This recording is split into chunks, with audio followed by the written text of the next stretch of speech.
तो क्योंकि दिमागी नक्सलियों को युवाओं से जोड़ देना भी तो ठीक नहीं है।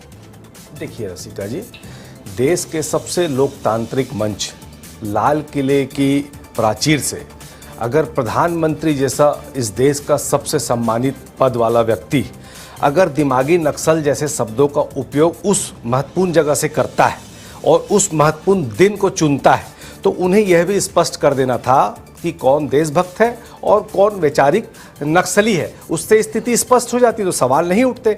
लोकतंत्र में असहमति जो होती है वो देश द्रोह नहीं होती है। सरकार की आलोचना जो है वो देशद्रोह नहीं कहलाती है, संविधान विरोधी नहीं कहलाती है। सवाल पूछना तो हमारा लोकतंत्र का संवैधानिक अधिकार है। और उसके बाद मैं ये पूछना चाहता हूँ कि भाजपा का तो पुराना तरीका है कि ये सवालों का जवाब मत दो और जो सवाल पूछते हैं उन्हीं को कटघरे में खड़े करके उनको आप नक्सली, कभी कभी आतंकवादी, कभी खालिस्तानी बता दो। मैं ये पूछना चाहता हूं, मेरा प्रधानमंत्री से एक छोटा सा सवाल है इस देश के नागरिक होने के नाते कि क्या भारत में अब अपने अधिकार के बारे में सवाल पूछना सरकार से या उनके साथ हो रही नाइंसाफी के खिलाफ आवाज उठाना क्या अब दिमागी नक्सलवाद हो गया है? मैं ये बताना चाहता हूं भारतीय जनता पार्टी और इनके पदाधिकारियों को कि नक्सली और छात्र में और युवाओं में फर्क होता है। जो नक्सली होता है वो बंदूक उठाता है और जो युवा होता है और जो देश का नागरिक होता है वो लोकतांत्रिक नागरिक सवाल उठाता है, ईमानदार पत्रकार कलम उठाता है। और दोनों को एक ही तराजू में तौलना और उस तरह के विवादित बयान देना और वो भी उस